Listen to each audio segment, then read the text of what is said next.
Dalam Bapa dan Putra dan Roh Kudus. Amin. Puji syukur kami aturkan kepadamu ya Bapa, karena hidup kami penuh dengan kemuliaan yang Tuhan berikan kepada kami.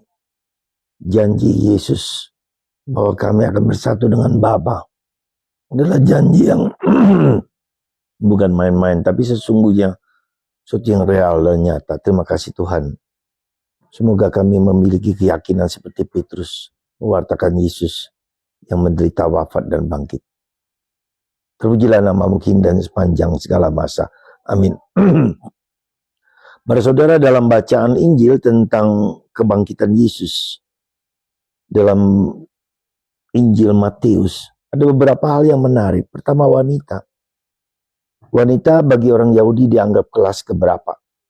Tapi wanita ini, Maria Magdalena, mencari Yesus, menemukan Yesus pagi-pagi bergegas lari. Ya. Dan bahagia karena Yesus bangkit. Ya. Wanita adalah memiliki peran besar di dalam gereja. Wanita, Maria, hari ini, ya, hari raya, hari Kartini, wanita hebat luar biasa. Ya. Habis gelap terbitlah terang, meski dalam keadaan terkungkung oleh budaya, oleh adat, tapi dia memiliki jiwa roh yang merdeka. Semoga para wanita merdeka seperti Kartini dan seperti Bunda Maria juga.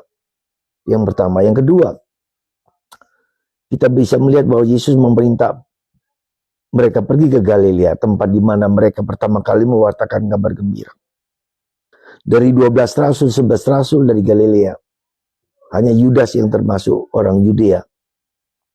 Nah, di situ kita bisa melihat bahwa Yesus bangkit dan menampakkan diri kepada murid-muridnya yang menjadi saksi hidup Yesus. Penting bagi kita adalah kita menjadi saksi Yesus yang bangkit. Kita menjadi manusia Paskah, menjadi manusia yang menjadi saksi bahwa Yesus sungguh-sungguh hidup dalam diriku.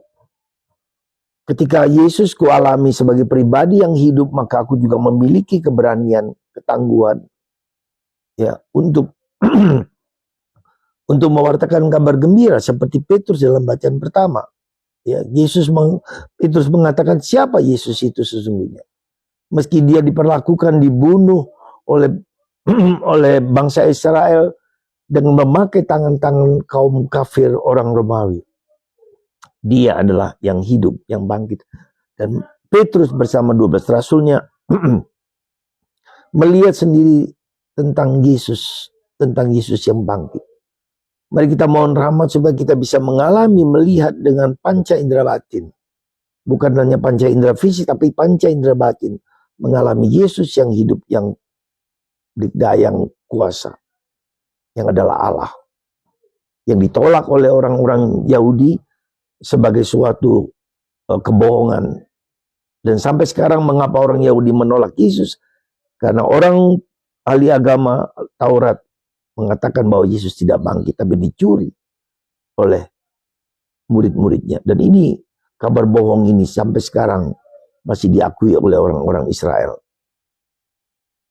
Ketiga, kita bisa melihat bahwa Yesus meminta kita untuk mewartakan kabar gembira, untuk berani mewartakan kabar gembira. Yesus hidup, Yesus bangkit, Yesus jaya. Jadilah kita manusia Paskah, Anda dan saya. Dan semoga kita semua dengan masa 40 dan 50 hari sampai Pentakosta, kita mohon rahmat supaya kita mengalami Yesus yang hidup, Yesus yang bangkit, Yesus yang mulia. Berkat Tuhan atas Anda semua. Semoga rahmat Paskah ini sungguh-sungguh kita alami sebagai rahmat kebangkitan, kehidupan, kejayaan. Tuhan memberkati Anda semua. Dan semoga anugerah Paskah ini juga melimpah dalam diri Anda. Dan Anda semua sungguh hidup bahagia dan damai. Berkat Tuhan atas Anda semua. Dalam Bapa, Putra, dan Roh Kudus. Amin.